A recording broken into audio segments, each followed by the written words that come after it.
नमस्कार, मैं सुनीता कुमारी, सहायक आचार्य हिंदी, राजकीय महिला महाविद्यालय, झुंझुनू। पिछले वीडियो में हम नाटक का उद्भव और विकास पढ़ रहे थे। नाटक के विकास को हमने 3 कालखंडों में विभाजित किया है। प्रथम भारतेंदु युगीन नाटक, दूसरा प्रसाद युगीन नाटक, तीसरा प्रसादोत्तर युगीन नाटक। भारतेंदु युग के नाटकों की विशेषताएं एवं प्रमुख नाटकों के विषय वस्तु के बारे में हम पढ़ चुके थे। आज हम प्रसाद युगीन नाटकों की विशेषताएं व उस युग के नाटकों की विषय वस्तु के बारे में अध्ययन करेंगे।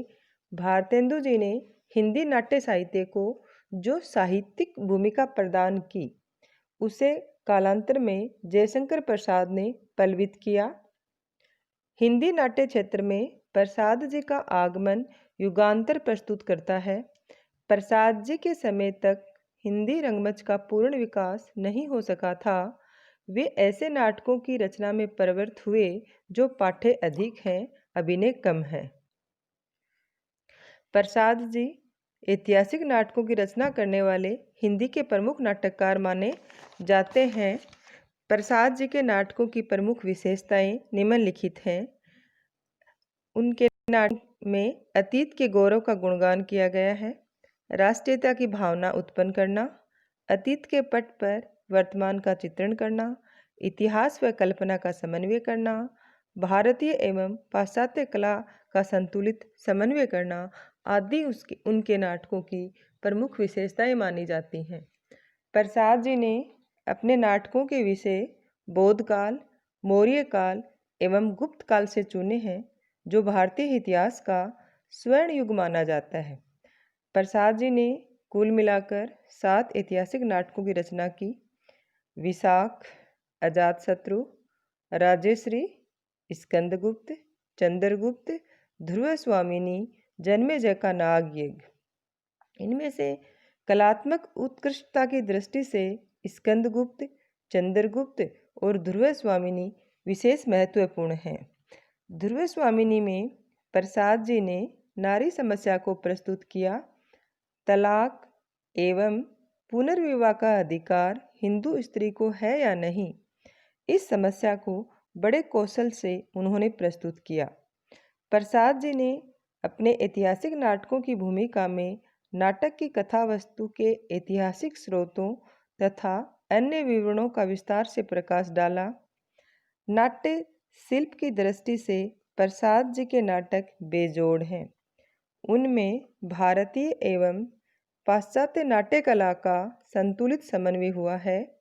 एक और तो उनमें कथा वस्तु, गीत योजना, रस योजना, उदात्त नायक, विदूषक आदि भारतीय नाट्य कला से लिए गए हैं, तो दूसरी ओर कार्य व्यापार, अंतर्द्वंद्व, संघर्ष एवं व्यक्ति विचित्र जैसे तत्व पाश्चात्य नाट्य कला से लिए गए हैं। प्रसाद जी के नाटक न तो सुखांत हैं और न ही दुखांत, अपितु वे प्रसादांत हैं। नायक अंतिम फल का भोक्ता नहीं बन पाता और विषाद की एक छाया पाठकों के मन पर छूट जाती है। उदाहरण के लिए हम स्कंदगुप्त नाटक को ले सकते हैं। स्कंदगुप्त अपने मार्ग में आने वाली सारी विघ्न बाधाओं पर विजय प्राप्त करने के उपरांत भी अंत में नायिका देवसेना को प्राप्त नहीं कर पाता। देवसेना यह कहकर उसके विवाह के प्रस्ताव को ठुकरा देती है, मेरे इस जीवन के देवता और उस जीवन के प्राप्य क्षमा। रंगमंचीयता अभिनेता की दृष्टि से भी प्रसाद जी के नाटक दोषपूर्ण है। विस्तृत एवं विश्रृंखलित कथानक है, दृश्यों की बहुलता है, लंबे लंबे स्वगत कथनों, दार्शनिक उक्तियों एवं संस्कृत गर्भित लाक्षणिक भाषा उनके नाटकों की अभिनेता में बाधक है। वस्तुतः उनके नाटक पाठ्य अधिक हैं और अभिनय कम है। प्रसाद जी ने न केवल ऐतिहासिक नाटक ही लिखे, अपितु कामना नामक नाट्यकृति की रचना भी की, जो संस्कृत के प्रबोध चंद्रोदय शैली की एक अन्य उपदेशक रचना है। एक घूंट उनका सफल एकांकी है तो करुणालय को गीति नाट्य के अंतर्गत रखा जा सकता है। संक्षेप में हम कह सकते हैं कि हिंदी की ऐतिहासिक नाट्य परंपरा में प्रसाद जी सर्वोत्तम नाटककार हैं। प्रसाद युग के अन्य उल्लेखनीय नाटककारों में निम्न का नाम लिया जाता है: हरिकृष्ण प्रेमी, लक्ष्मी नारायण मिश्र, सेठ गोविंददास, गोविंद वल्लभ पंत, उपेंद्र नाथ अस्क, वृंदावन लाल वर्मा, किशोरदास वाजपेयी, वियोगी हरि, चतुरसेन शास्त्री, पांडे बचन शर्मा, उग्र आदि। हरिकृष्ण प्रेमी ने अनेक ऐतिहासिक नाटक लिखे। उनमें से रक्षाबंधन, शिव साधना, प्रतिशोध, स्वप्नभंग, आहुति, विश्वपान आदि प्रमुख हैं। हरिकृष्ण प्रेमी ने अपने रक्षाबंधन नाटक में रानी कर्णवती एवं मुगल सम्राट हुमायूं को राखी बांधकर अपना भाई बना लेती है। प्रतिशोध नाटक में बुंदेलखंड के वीर योद्धा चंपत राय एवं उसके पुत्र छत्रसाल के जीवन चरित्र द्वारा राष्ट्रीयता की भावना मुखरित की गई है। प्रसाद युग के एक अन्य प्रमुख नाटककार के रूप में लक्ष्मी नारायण मिश्र का नाम उल्लेखनीय है। उनके प्रसिद्ध नाटकों में सन्यासी, राक्षस का मंदिर, मुक्ति का रहस्य, राजयोग, सिंदूर की होली और आधी रात के नाम लिए जा सकते हैं। मिश्र जी ने समस्या प्रधान नाटकों की रचना के लिए प्रख्यात रहे हैं। सन्यासी में विदेशी शासकों की छल कपटपूर्ण नीति, गांधी जी के असहयोग आंदोलन एवं रोलेट एक्ट को विषय वस्तु के रूप में अपनाया गया है। उन्होंने सामाजिक समस्याओं में विशेषतः नारी समस्या को अपने नाटकों की कथा वस्तु का आधार बनाया है। प्रेम और विवाह, काम और नैतिकता, दाम्पत्य जीवन एवं पढ़ने जैसी अनेक समस्याएं उनके नाटकों की विषय वस्तु बनी हैं। मिश्र जी ने कुछ ऐतिहासिक नाटकों की रचना भी की है। उनमें से गरुड़ध्वज, वत्सराज, वितस्ता की लहरें आदि प्रमुख हैं। फिर हम सेठ गोविंददास को पढ़ेंगे। सेठ गोविंददास ने आदर्शवादी नाटकों की रचना की है। उनमें से उनके प्रमुख नाटक हैं प्रकाश, स्वातंत्र्य सिद्धांत, सेवापथ, संतोष कहाँ, त्याग और ग्रहण आदि।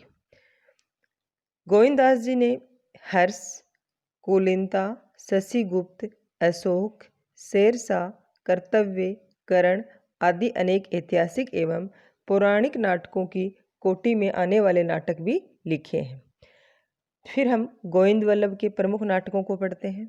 गोविंद वल्लभ पंत ने अंगूर की बेटी में उन्होंने शराब के दुर्गुणों की चर्चा की है तथा सिंदूर की बिंदी नाटक में परित्यक्ता नारी की समस्या को चित्रित किया है। उन्होंने कुछ ऐतिहासिक नाटक भी लिखे हैं जिनमें से राजमुकुट एवं अंतपुर का छिद्र प्रमुख है। उपेंद्र नाथ अस्क ने स्वर्ग की झलक, छठा बेटा, अलग अलग रास्ते, अंजो दीदी, अंधी गली, कैद, उड़ान एवं जय पराजय आदि अनेक नाटकों की रचना की है। प्रसाद युगीन नाटककारों में उदय शंकर भट्ट ने पर्याप्त यश अर्जित किया है। उन्होंने ऐतिहासिक एवं समस्यामूलक नाटकों की रचना की है। अम्बा, सागर, विजय उनके पौराणिक नाटक हैं। उनके अलावा उन्होंने ऐतिहासिक नाटक भी लिखे हैं जिसमें दाहर, शक विजय, मुक्तिपथ आदि के नाम उल्लेखनीय हैं। मुक्तिपथ में बुद्ध के जीवन चरित्र को कथा का आधार बनाया गया है, जबकि शक विजय में ब्राह्मण और जैन संघर्ष का चित्रण किया गया है। अब इसके बाद हम वृंदावन लाल वर्मा को पढ़ेंगे। वृंदावन लाल वर्मा हिंदी के ऐतिहासिक उपन्यासकार ही नहीं अपितु ऐतिहासिक नाटककार के रूप में भी प्रसिद्ध रहे हैं। उन्होंने फूलों की बोली, पूरब की ओर, बीरबल, ललित विक्रम आदि प्रसिद्ध ऐतिहासिक नाटक लिखे हैं। इस काल में समस्यामूलक नाटकों की रचना भी पर्याप्त मात्रा में हुई है। प्रसाद युग में यद्यपि समाज सुधार की प्रवृत्ति को आधार बनाकर नाटकों की रचना की गई। बाल विवाह, अनमेल विवाह, छुआछूत, वर्ण व्यवस्था, नारी स्वातंत्र्य, धार्मिक अंधविश्वास जैसी अनेक समस्याओं का चित्रण तत्कालीन नाटकों में हुआ है। किंतु इस काल में ऐतिहासिक नाटकों की रचना करने की ओर विशेष ध्यान दिया गया। प्रसाद ने जिन ऐतिहासिक नाटकों की रचना की वे विषय वस्तु एवं शिल्प की दृष्टि से अत्यंत प्रभावशाली हैं। वस्तुतः प्रसाद जी हिंदी के श्रेष्ठतम ऐतिहासिक नाटककार हैं। इस काल के नाटककारों ने राष्ट्रीय गौरव एवं राष्ट्रीयता की भावना जगाने का स्तुत्य प्रयास किया। इस प्रकार आज हमने प्रसाद युगीन नाटकों के बारे में पढ़ लिया है। अब हम आगे की क्लास में प्रसादोत्तर युग के नाटकों का अध्ययन करेंगे।